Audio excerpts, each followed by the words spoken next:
L'un des principaux avantages de la politique douanière de Donald Trump est la baisse du prix du carburant dans le monde et donc en Afrique.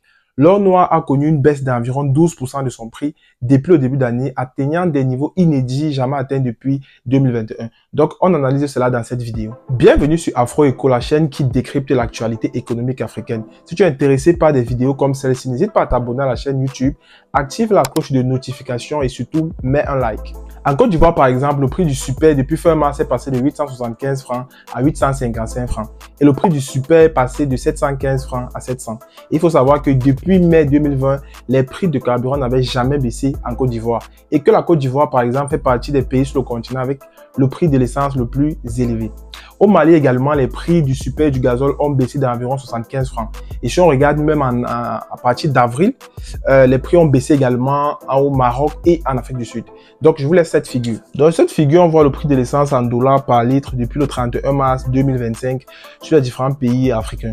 Donc, cette figure, par exemple, plus c'est bleu, plus le prix est élevé. Donc, vous allez par exemple remarquer que le prix est assez similaire entre le Cameroun et la Côte d'Ivoire. Comme je vous ai dit, par exemple, autour de 800 francs. Et par contre, le prix est très élevé en RCA et au Sénégal aussi. Donc, c'est là où c'est tout bleu. Deux facteurs expliquent la baisse du prix de l'essence en Afrique. Premièrement, nous avons la nouvelle taxe douanière appliquée par Donald Trump. Donc, cette nouvelle taxe douanière est synonyme de ralentissement de l'économie mondiale. Et donc, immédiatement, les prix se sont répercutés sur les marchés financiers. Et quand le prix du pétrole brut chute, logiquement, le prix du pétrole raffiné chute. La deuxième raison est l'augmentation de la production du pétrole. Le 3 avril, donc le lendemain de la déclaration de Donald Trump, 8 pays de l'OPEP+ ont décidé d'augmenter leur production de pétrole.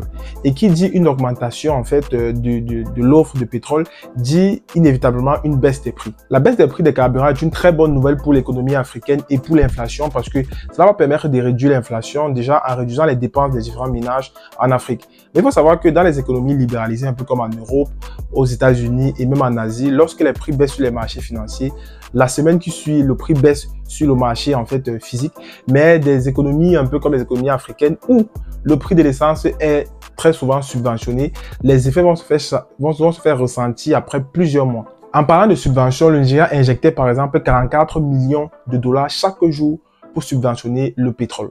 Comme je vous ai dit, dans la plupart des économies africaines, l'État subventionne le pétrole, donc l'État achète le pétrole et donc paye une partie et les ménages payent l'autre partie.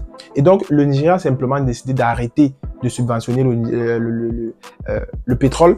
Et depuis mai 2023, donc, et jusqu'à aujourd'hui, les prix ont quasiment doublé sur le marché nigérien. Donc, actuellement, les prix sont à 960 naira, ce qui est assez élevé par rapport au prix qui se faisait avant.